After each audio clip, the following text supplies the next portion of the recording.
Assalamualaikum warahmatullahi wabarakatuh. Perkenalkan, nama saya Farhan Muazzam, NIM 2019 009099.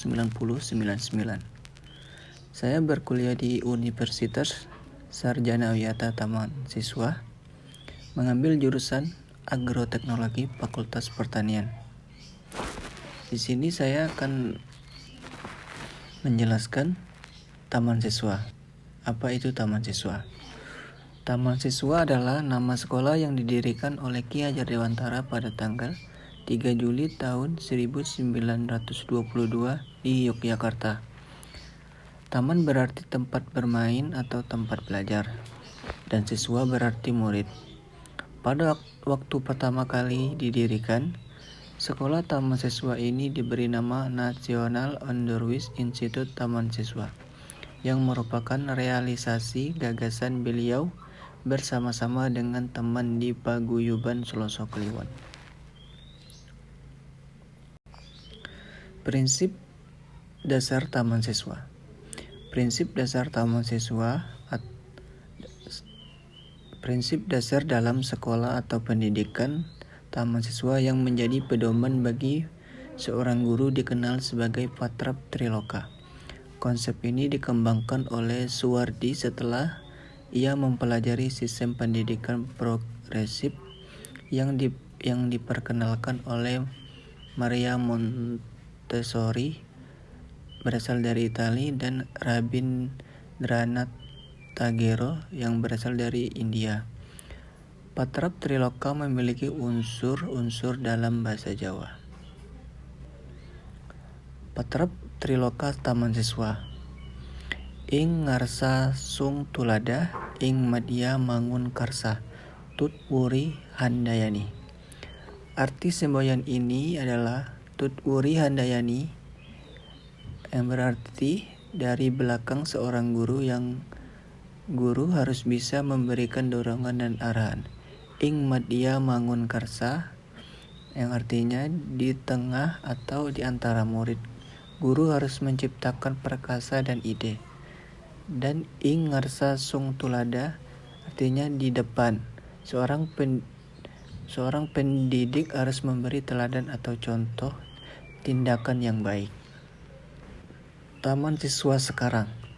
Sekolah Taman Siswa ini sekarang berpusat di Balai Ibu Pawiyatan atau Majelis Leluhur di Jalan Taman Siswa, Yogyakarta, dan mempunyai 129 sekolah cabang di berbagai kota di seluruh Indonesia.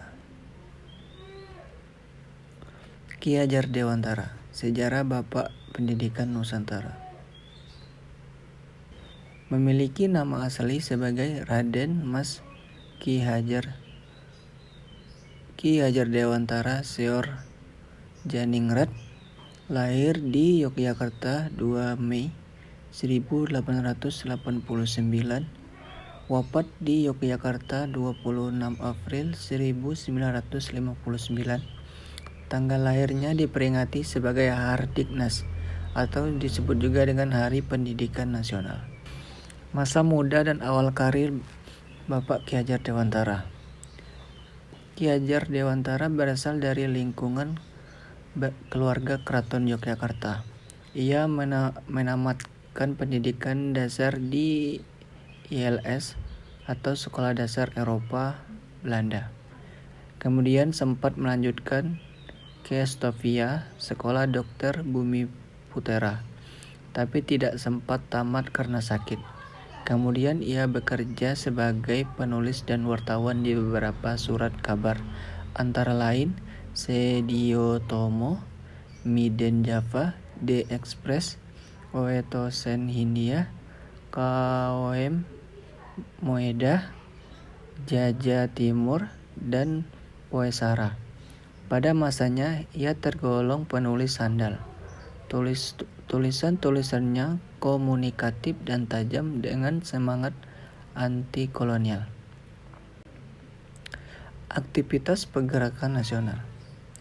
Selain ulat sebagai seorang wartawan muda, ia juga aktif dalam organisasi sosial dan politik. Sejak berdirinya Bodi Utomo atau disebut juga dengan BO tahun 1908, ia aktif di seksi propaganda untuk menyosialisasikan dan mengunggah kesadaran masyarakat Indonesia, terutama Jawa, pada waktu itu mengenai pentingnya persatuan dan kesatuan dalam berbangsa dan bernegara. Kongres pertama BO di Yogyakarta juga diorganisasi olehnya.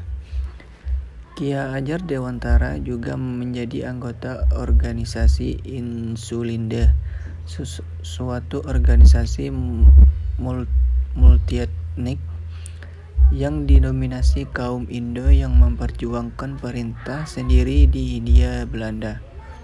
Atas pengaruh Ernest Does Dekker atau disebut dengan Dede, ketika kemudian Dede mendirikan Independence, Ki Hajar diajaknya pula. Ki Hajar diasingkan oleh Belanda dikarenakan menulis artikel Alles is in Netherlands West yang diterbitkan pada surat kabar The Express edisi 13 Juli 1913. Beliau pun diasingkan ke Belanda pada 1913. Dalam pengasingan di Belanda, Ki Hajar Dewantara aktif dalam organisasi para pelajar asal Indonesia. Indens Vereniging atau disebut dengan Perhimpunan Hindia. Disinilah ia kemudian merintis cita-citanya yang memajukan kaum prabumi dengan belajar ilmu pendidikan hingga memperoleh ROVC Akte, suatu ijazah pendidikan yang bergengsi yang kelak menjadi pijakan dalam mendirikan lembaga pendidikan yang didirikannya. Dalam studi ini, Ki Hajar Dewantara terpikat pada ide-ide sejumlah tokoh pendidikan barat, seperti Froebel dan Montessori, serta pergerakan pendidikan India, Santiniketan oleh keluarga Tagore. Pengaruh-pengaruh inilah yang mendasarinya dalam mengembangkan sistem pendidikan sendiri. Itulah sejarah Taman Siswa yang dapat saya jelaskan. Sekian dan terima kasih saya ucapkan. Wassalamualaikum warahmatullahi wabarakatuh.